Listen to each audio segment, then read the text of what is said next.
United States Air Force did recover alien bodies, they didn't tell me about it either, and I want to know. Is it possible for the military to keep secrets about UFOs from the president?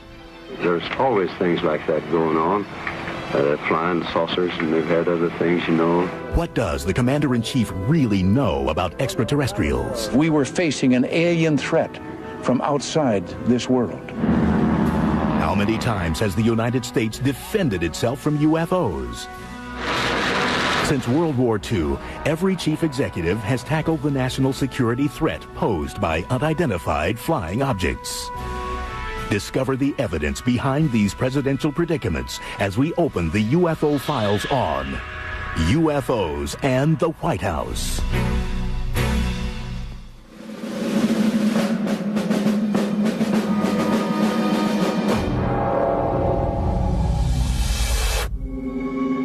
It's the early morning hours of February 25th, 1942, just 2 months after the attack on Pearl Harbor.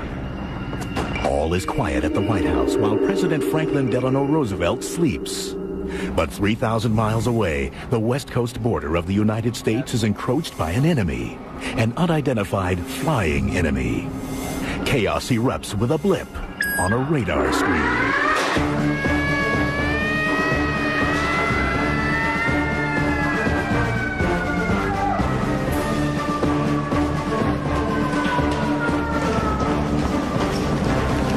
A sequence of events may have involved the alarm or the report coming through to the radio operator notifying the duty sergeant. Alert, alert, this is not a drill, this is not a drill, alert, alert. And the duty sergeant sounding the alarm or ordering the alarm sounded. From that point on, it would have been somewhat pandemonium at the beginning, of course, the initial shock, but then, of course, the troops were very professional and immediately went to their task and went to the assigned positions. The people operating the searchlights would have manned the lights, people operating the guns, manned the guns, ready to take on the enemy. Within minutes, the dark Southern California coast is rippled with beams of light and streaks of anti-aircraft fire.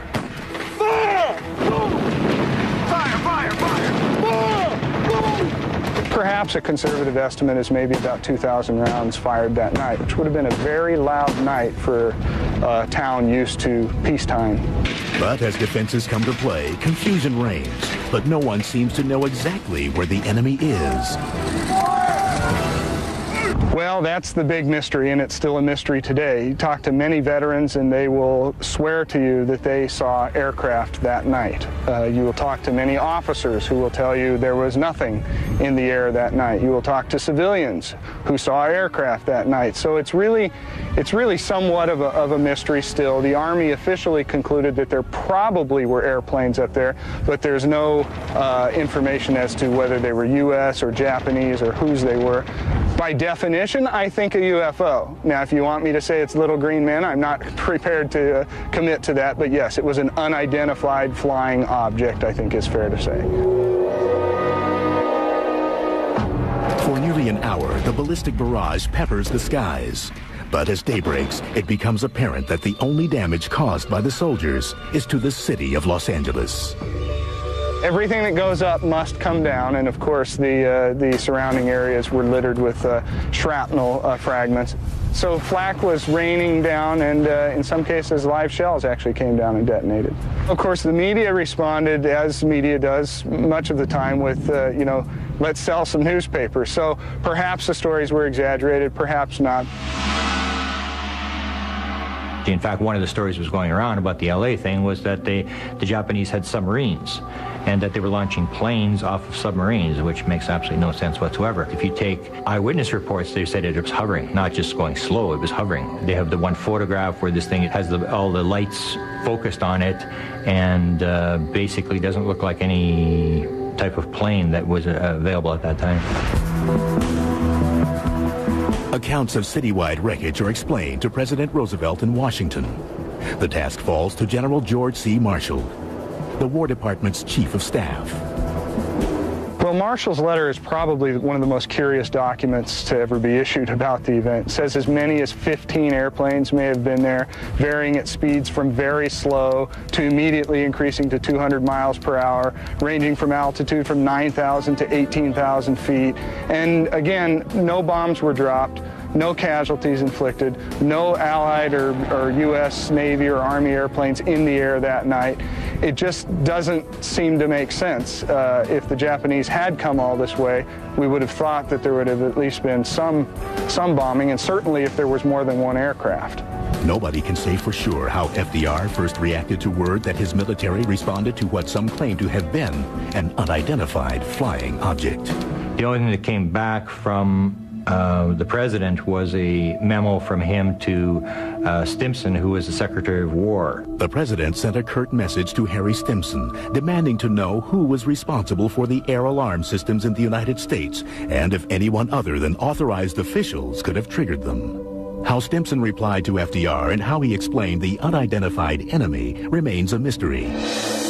No records of his response were found in the National Archives or FDR's presidential library.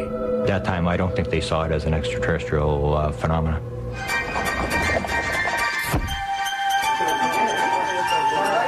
And I believe in 1942 it would have been a curiosity type item. The Axis powers will control the continents.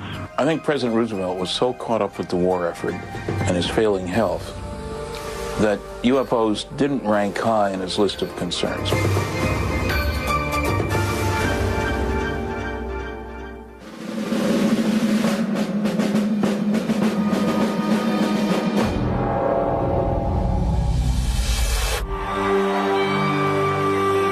July 1947. New threats of war and a new enemy, the Soviet Union. That false philosophy is communism. Has Americans looking to the sky. Some say they see UFOs. President Harry S. Truman is informed of a possible incident in New Mexico. Suddenly Roswell occurs, they have a press leak, it started getting picked up all over the country. I see him as the first president to actually deal with the UFO issue in a public sense. And Truman was the man on the spot when this stuff hit big time. Truman is an absolute critical key in looking at the entire UFO phenomenon in the early years. We know that these presidents were being briefed orally, if nothing else, on the topic of flying saucers. Now, this is not something that you're going to read in Harry Truman's memoirs, and it's not something that you're going to read about in an academic treatment of the Truman administration, and yet we know absolutely that it happened. How do we know this? We know it from the man who gave Truman his briefings, and that was General Robert Landry, who was a colonel at the time in the Air Force. President Truman rewarded Landry, his personal pilot, for his exemplary service by appointing him as his Air Force aide on UFOs to consult with the CIA on the subject. And that he was told to report to the president orally and brief him orally every 3 months on the subject in UFOs, which he said he did up until the president left office. By my estimation, that could be as many as 18 briefings. Wouldn't you love to be a fly on the wall of some of those conversations? It's done orally. We don't want records. If you don't want it on the front page of the New York Times, don't put it in a file, that kind of idea. But an incident said to have occurred in the nation's capital was impossible to ignore. 1952 is just, again, one of these very significant years in UFO history. A massive wave of very high-quality sightings by military and civilians all across the U.S., culminating in successive weekends in July of 1952 of UFOs over the Capitol. It was like invasion type stuff. Things would disappear, the fighter jets would go back, the things would reappear, and it showed that the government was very sort of out of control. They couldn't control it. It was such a big thing that the press made it the front page. It was the front page of the New York Times. Truman took the subject head on. So there was less hesitation on the part of public leaders to talk about flying saucers. Harry Truman did so in the 1950s during one press conference. Did the Joint Chiefs of Staff talk to you or concern you about the unknown and the unidentified flying object? Oh, yes, we discussed it at every conference that we had with the military, and they never were able to make me a concrete report on. Do you have anything on the subject, sir? No, I haven't anything on the subject, and there's always things like that going on. Flying saucers, and they've had other things, you know.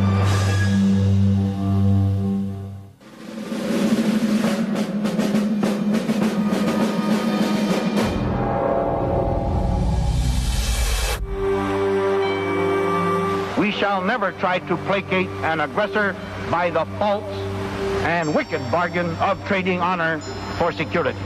While Truman addressed the subject publicly, he was never said to have a close encounter himself. However, Dwight Eisenhower, according to ufologists, experienced a sighting in the early 1950s. And the story was that he was off the British coast, 1952, and that this object, a bluish-type object, appeared off the side of the ship. I think it occurred for about 10 minutes. Eisenhower and the admiral on the ship had come out onto the deck, and Eisenhower was in PJs. He stood there and watched this thing, and that Eisenhower basically said, well, I better go look into this. I wouldn't mention it right now, and went in, and the fellow who reported it said he never heard anything more about it again. During Eisenhower's term, UFOs became part of America's pop culture through movies and TV shows. But the White House may have had more than a movie script to read. Eisenhower was on the job when UFO secrecy really started to formulate in a systematic way. It was under Eisenhower's administration that even within the military, the UFO topic was becoming much more restricted. There were perhaps off-the-cuff remarks from people close to the White House. In May 1954, during a speech in Amarillo, Texas, General Nathan Twining, Eisenhower's Air Force Chief of Staff, made a surprising statement. He said, and if they come from Mars and they're this advanced, I don't think we have anything to worry about. When we return, does the Commander-in-Chief's access to military files about UFOs depend on his political party affiliation?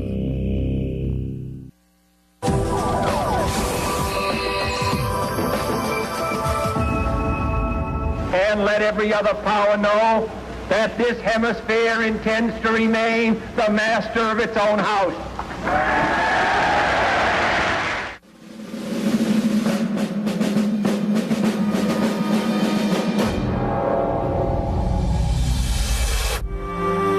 1963, President John F. Kennedy was boating near his Hyannisport home.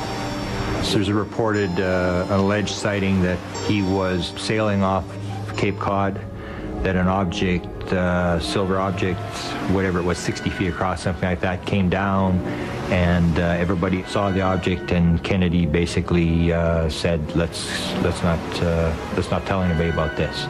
Hard to substantiate the story. It's something which you can either believe or disbelieve.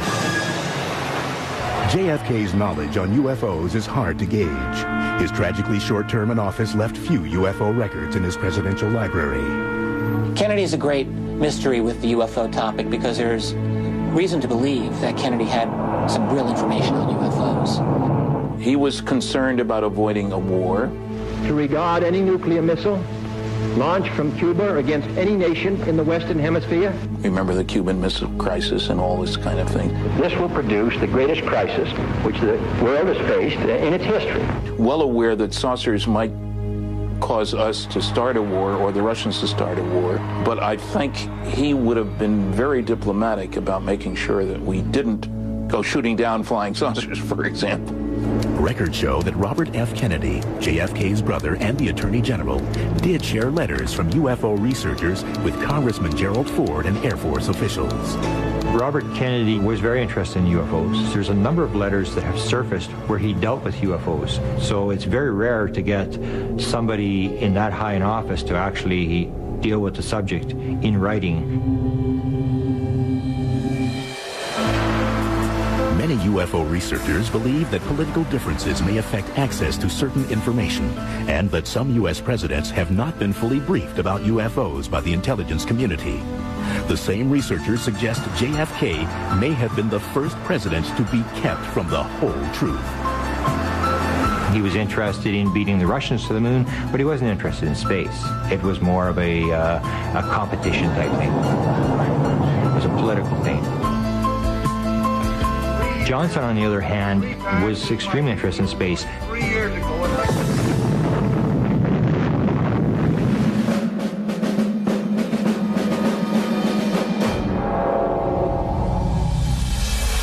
against such force, the combined destructive power of every battle ever fought by man is like a firecracker thrown against the sun.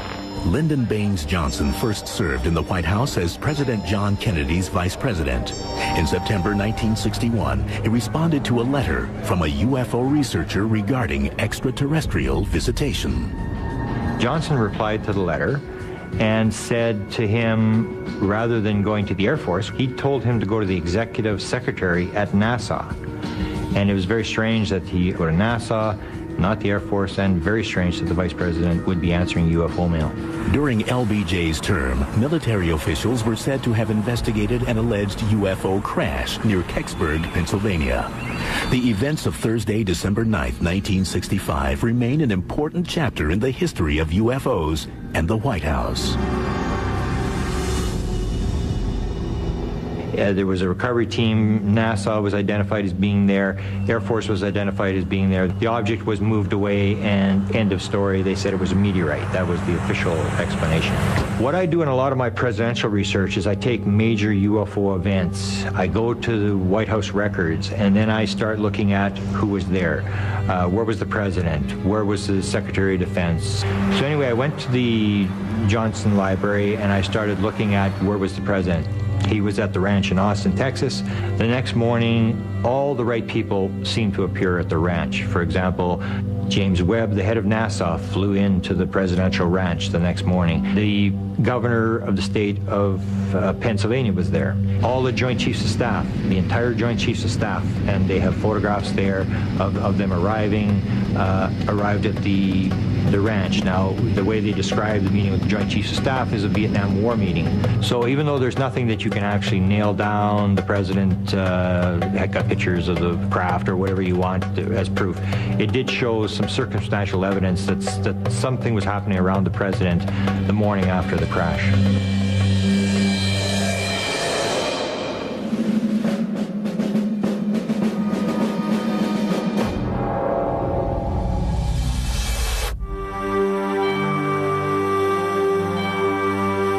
President Richard Milhous Nixon's interest in UFOs is harder to calculate.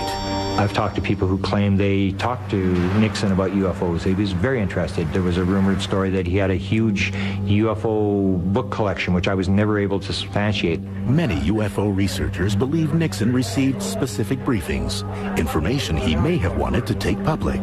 There's some very good indications that he planned to reveal data, that UFOs, past, present, and future, a book by Robert Emenegger, a television program that was done with that title. I talked to Emenegger, and he got asked by the Republican Party to produce that show using only government people, because the idea was they were going to release data. Bob Emenegger was an advertising executive and television producer who happened to know an important man inside the Nixon White House. Bob Haldeman was someone I knew from UCLA Beta House, which is a fraternity. Then, as you know, he went on to be chief of staff under Nixon. In the mid-1970s, Emenegger and his partner researched military stories for their TV production at Norton Air Force Base's film archives. Paul Shartle is the one who took us in there and said, what would you think if we told you we had a landing at Holloman Air Force Base of an alien craft, and it was filmed by our TDY, our temporary duty guys, and the film was sent here to Norton, where all films usually are sent. And I thought, this sounds outrageous, that, UFOs and all. He said, well, look, if you're interested, check with the Pentagon, but bury those under those other projects because it's a red flag to get into the subject of UFOs. George Weinbrenner was the commander of foreign technology. He has a private bunker down at Wright-Patterson. I went down the long hall. I could see all the little cameras, surveillance cameras, walked right up to his desk and said, I want to ask you, what about the landing of an alien craft at Holloman Air Force Base? And I sort of expected him to say, what? The what? He didn't. So he reached up, pulled out a book, handed it to me. So I opened the book up and it said, to my friend, Colonel George Weinbrenner, signed Dr. Alan Hynek. And the book was all on UFOs. Well, Hynek was the scientific advisor to the Air Force at that time on UFOs. Perplexed, Emenegger contacted his friend and Nixon's chief of staff, Bob Haldeman. He was at the White House, and I asked if he had heard anything about the landing at Holloman Air Force Base, and he said, well, I heard something, but I don't know. Whether the president knew, I have no idea. While Emenegger never obtained the Holloman film for the 1974 nationally broadcast program, his first-hand experience provides researchers insight on what American presidents may have known about UFOs. A friend of mine helping me out talked to two ex-presidents. They both confirmed that they had been shown the Holloman Air Force Base film.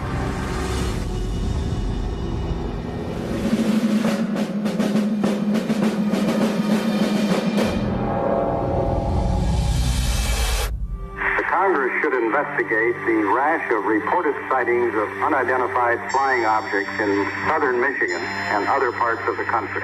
Gerald R. Ford had shown interest in the UFO subject as a congressman due to sightings by people in his district during the 1960s. What a lot of people don't realize is that the primary function of a congressman is to serve his constituents.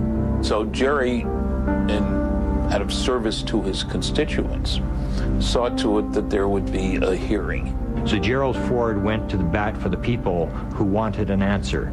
And he made a lot of very, very strong statements saying that he wanted a congressional investigation. On April 5th, 1966, the House Armed Services Committee held public hearings on the subject of unidentified flying objects. Air Force Secretary Harold Brown concluded, we have not been hiding anything. The investigations have been made public. The hearing this morning was public for just that reason. It's unknown whether the hearings actually had an impact on Ford's view of UFOs after becoming president. But many researchers maintain Ford selected advisors who showed an understanding of the potential threat posed by UFOs. He had some advisors who, at the time, may not have been all that important. There was Dick Cheney and Donald Rumsfeld. Had George Bush Sr. as his CIA director, had some people who he could trust and who could trust him. After leaving the White House, Ford replied to a letter from a former Air Force intelligence officer who researched UFOs. During my public career in Congress as Vice President and President, I made various requests for information on UFOs. The official authorities always denied the UFO allegations. As President, Ford said nothing on this topic. So you can either think someone got to him or he just lost interest, but I think more likely he decided it wasn't politically prudent to discuss this matter. Coming up, some presidents put all politics aside once they had their own UFO encounters.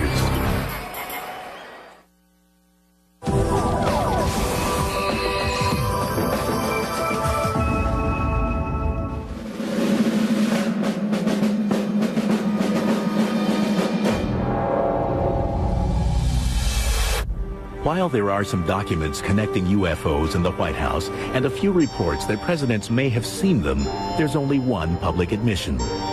President Jimmy Carter was the first commander-in-chief to admit to seeing a UFO. Carter was known as UFO president because he actually talked about his sighting. A UFO group had contacted him, wrote him a letter and said, could you fill out our sighting report?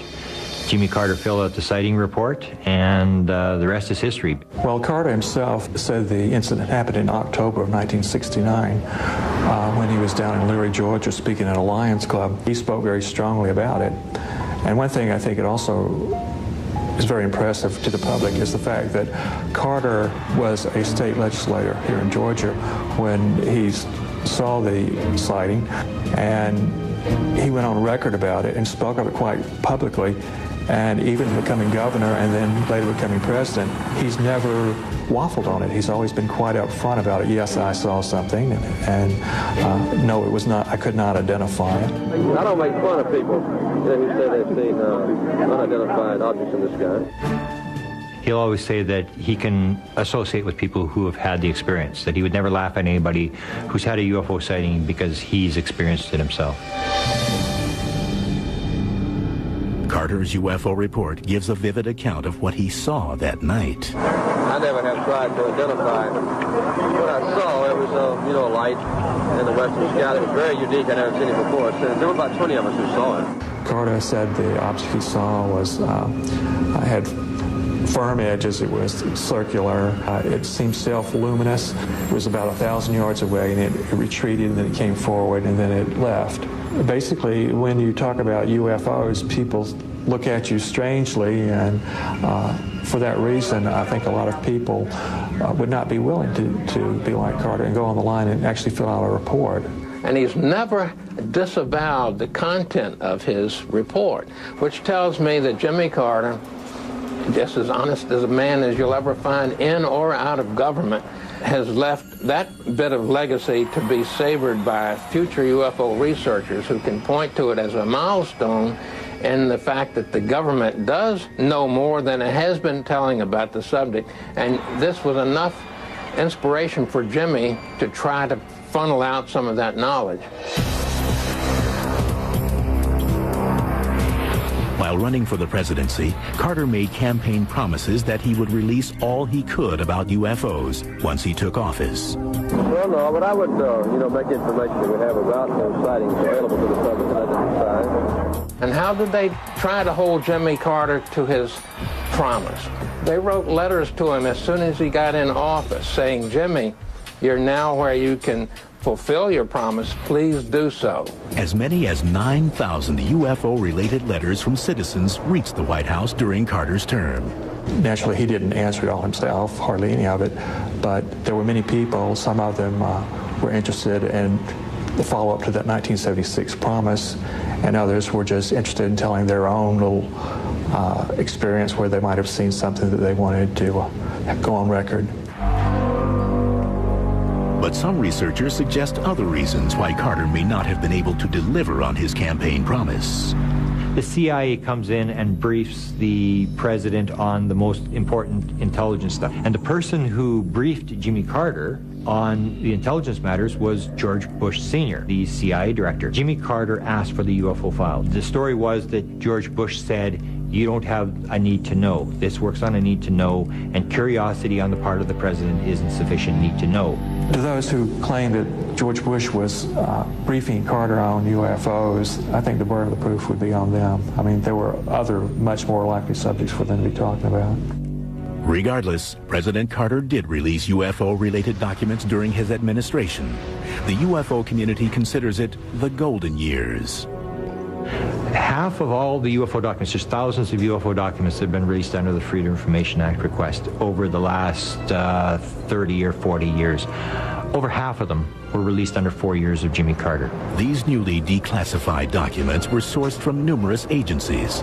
They contain information about many UFO sightings and the military responses. Access to the declassified material continues to bolster UFO research.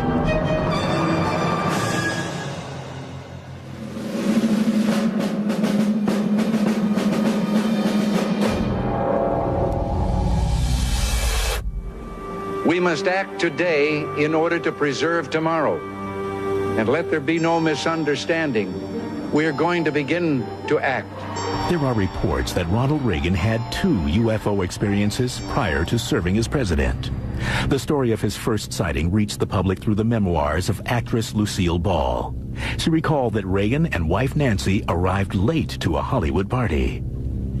And she stated that when Mr. Reagan and Nancy arrived at the party, they were all excited. They told everybody about this sighting, that this thing they had seen it coming down the coast. They had watched this whole thing. Ronald Reagan was very interested in the topic of UFOs, privately, very much so. And indeed, has been said to have seen one while flying on an aircraft as governor of California. Apparently a very interesting sighting.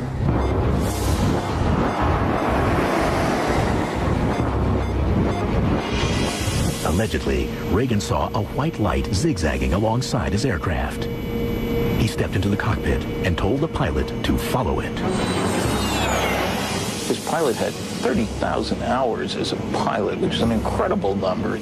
And the whole plane load of them saw this thing. They reportedly chased the mysterious light for several minutes until it shot skyward out of sight.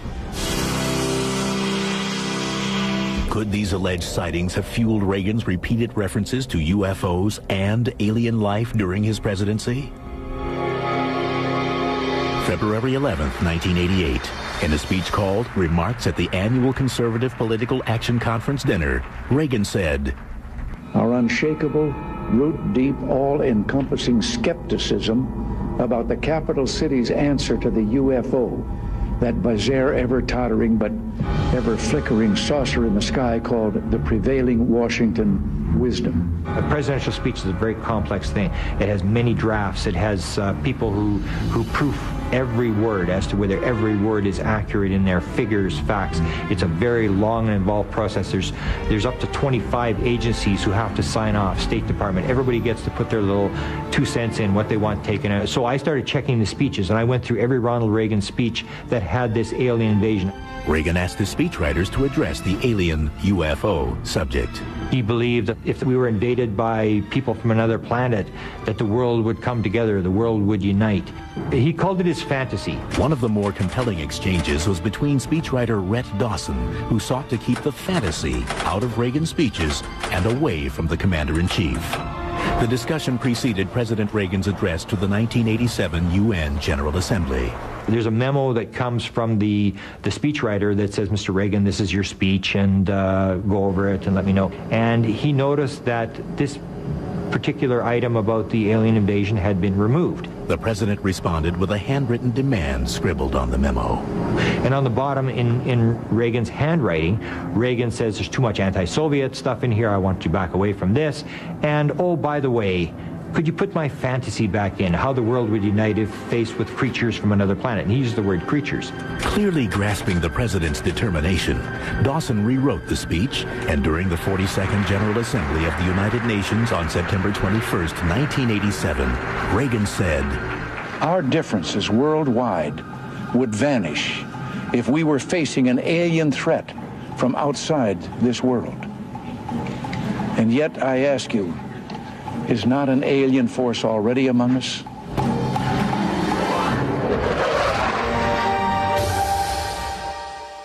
When we return, are some presidents in the know about UFO files while others are not?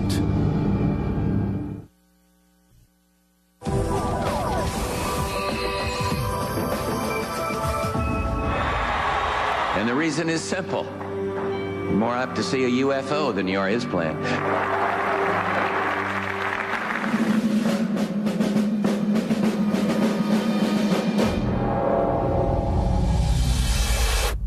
UFO researchers insist that George Herbert Bush is the key to present-day UFO knowledge.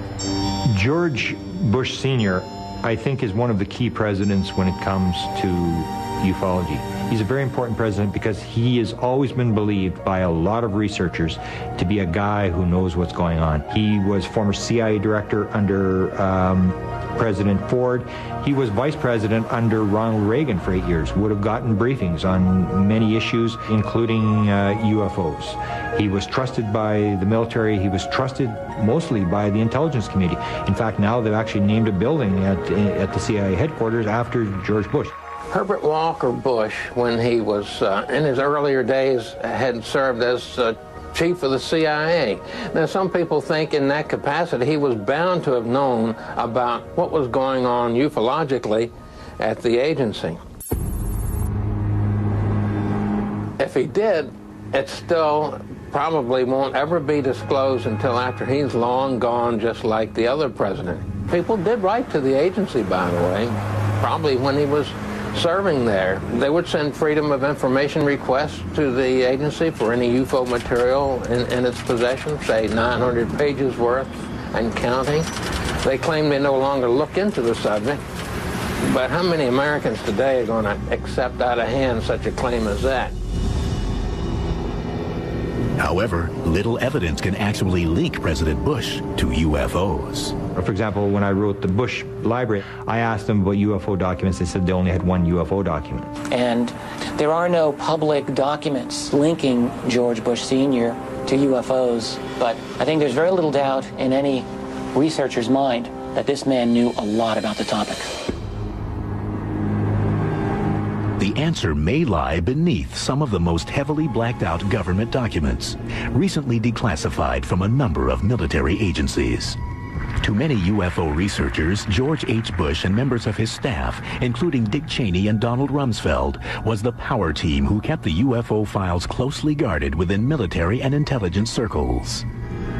George Bush is a man who, by all accounts, knows a lot of what's going on in, let's call it, the secret world. That is the world behind the presidency, the world of real power and wealth. He's a guy that behind the scenes, he's got a lot of oil money, all the right connections, and if you want to know what's going on, George Bush will know what's going on. He's the guy.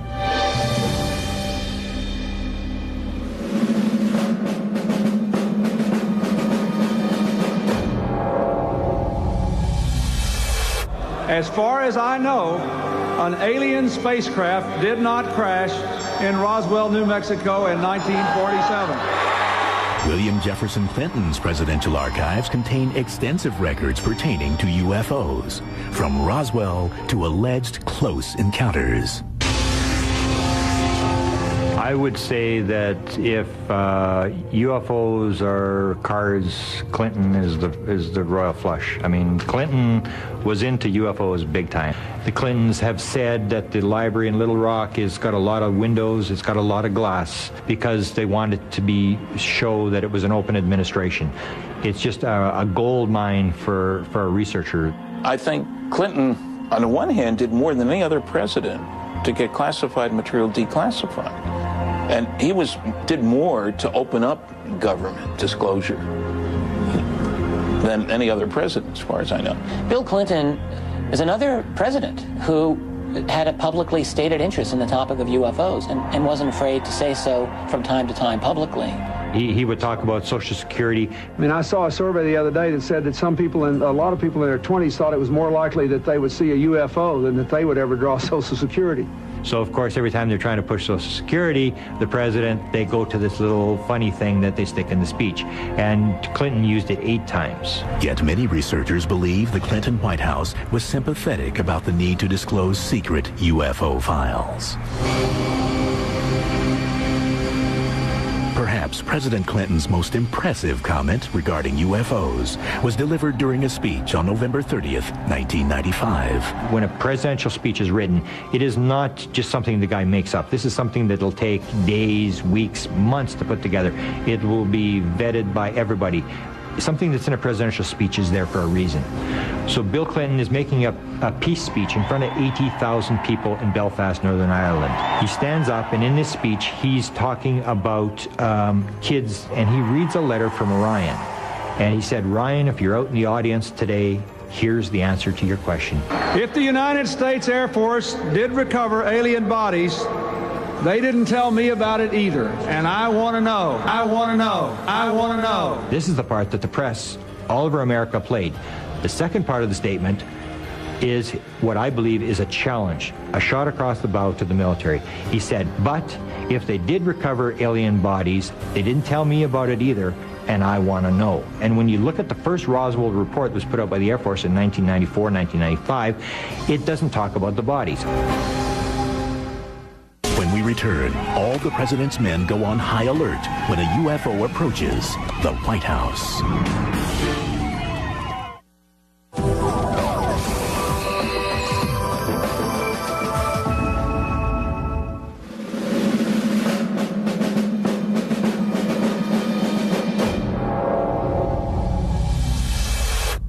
That's good. How are you?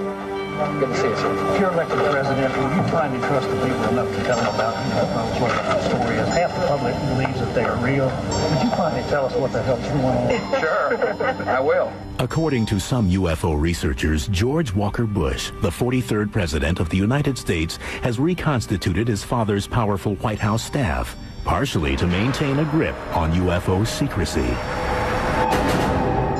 Two big ones, Cheney, Rumsfeld, people that have always been considered by ufology to be people who have the right connections, who probably are in the know.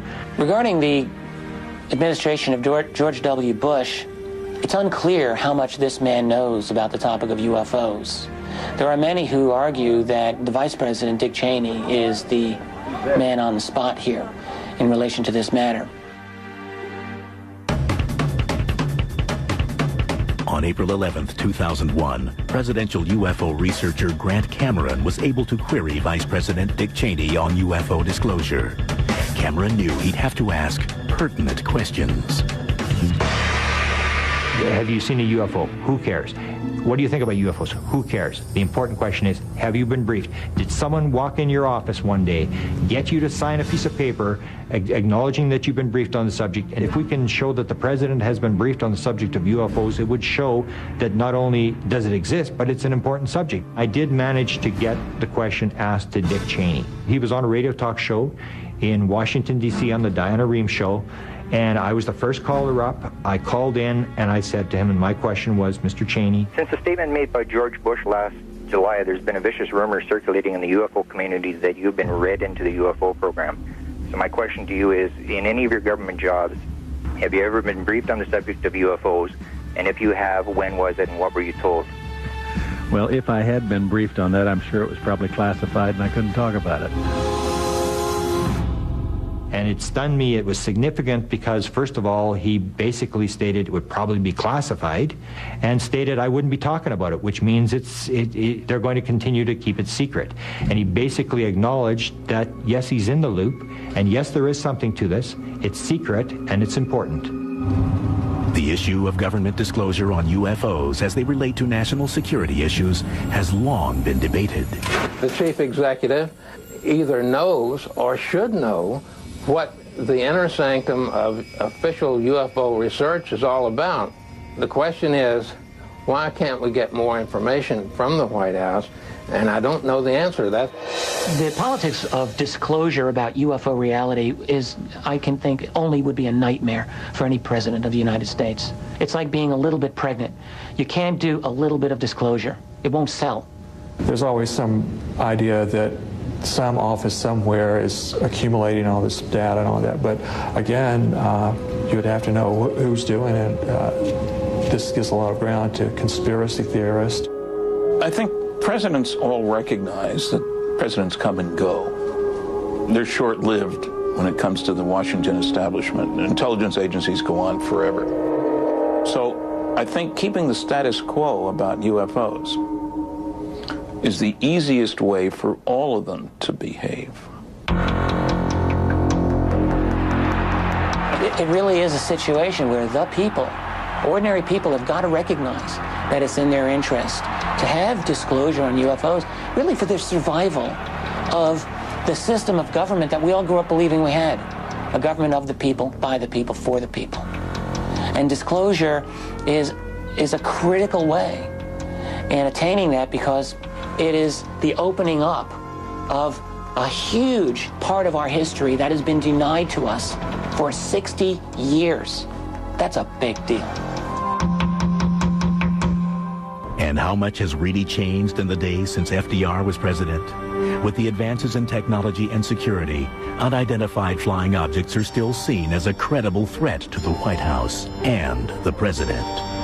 Well, Leon, a report came in late this morning that an unidentified aircraft had entered a restricted area. Folks at the White House took it very seriously. Come on, go, let's go. April 27th, 2005. Radar spotted an unidentified flying object over the White House. The alert that an unidentified aircraft had violated a no-fly zone caused a whirlwind of activity at the White House. As the Secret Service jumped into action, sharpshooters took their position and agents rushed to clear the area.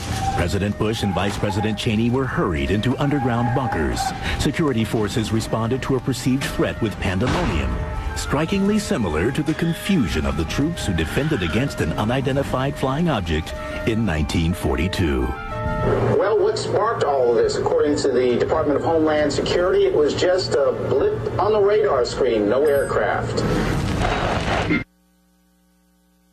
Buried deep within ancient texts remain codes yet to be broken. Clouded in mystery, these cryptic messages continue to raise the question: are the visions of our past predicting the future? Decoding the Past, the new series next on the History Channel.